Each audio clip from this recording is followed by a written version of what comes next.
Couple things with the glide. We already talked about a lot of the stuff indoors. We'll try to do as much indoor work as we can and then come outside so that we kind of save our arm. And I think that helps to establish a foundation first, especially with younger kids. That's really important. You don't need to just come out and do a ton of throwing right off the bat all the time. You wear their arm out and then you can't get anything else accomplished and they have to go home for the day. If you can get a lot of drill work done first, especially on bad weather days, where we are in the Texas Panhandle, we get plenty of those. So on bad weather days, we'll do a lot of indoor work without even throwing, and I think we make a lot of progress that way. So here's some stuff that we didn't do indoors, but we're gonna do it out in here now with the shot, some and some without. Go ahead and sit up in the power position, Kyle. This is called a pop-up, okay? And this is part of that double pivot series that we did a minute ago. So go ahead and scoot this way a couple inches just to get off the toe board.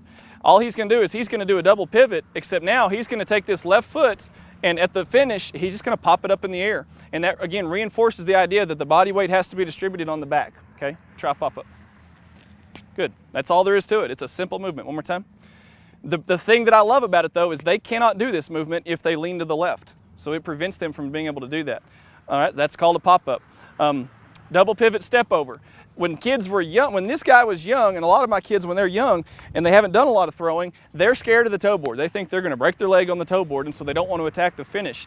One of the movements that we used a lot a year or two ago with this guy is we called it a step over, and it's really simple, and I think it helped kind of get him comfortable working around the toe board and even being aggressive at the finish and getting over the top of it. So let's just do a simple double pivot into a step over.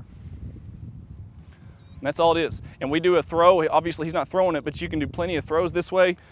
This drill does have a limit to its usefulness. We found that out here the last year or two.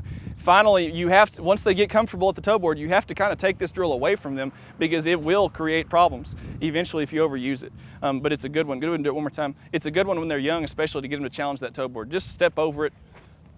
Be comfortable around it. Now, let's put our right toe on the toe board up on top. Okay, he's going to go ahead and face. Now let's go ahead and pretend like we're going to throw it this direction. We've got this foot up here on top of the toe board so that we can overemphasize where that weight is distributed. And I just want him to do a step over facing this way, like he's throwing it this way. But the thing is, I want him to have his foot up high on that to really get to feel the idea of pushing off the right side. Good. Okay, let's put the left foot on it.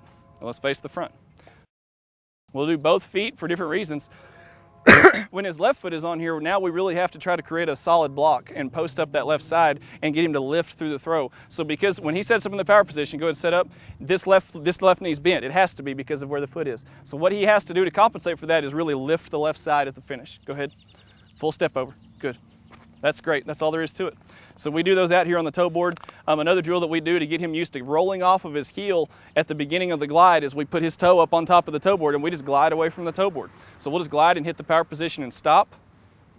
And again, that makes him have to do it the correct way. Another real common problem is kids want to push off their tiptoe. Let me try to show that, Kyle. Kids want to push off their tiptoe during the glide. And the problem that I have with that is 90% of the time when they do it, they have to pop up in order to do that. So if you can get them to roll off of their heel instead, roll and then pull, they're going to stay down and try to be more level to the ground. So do that one more time.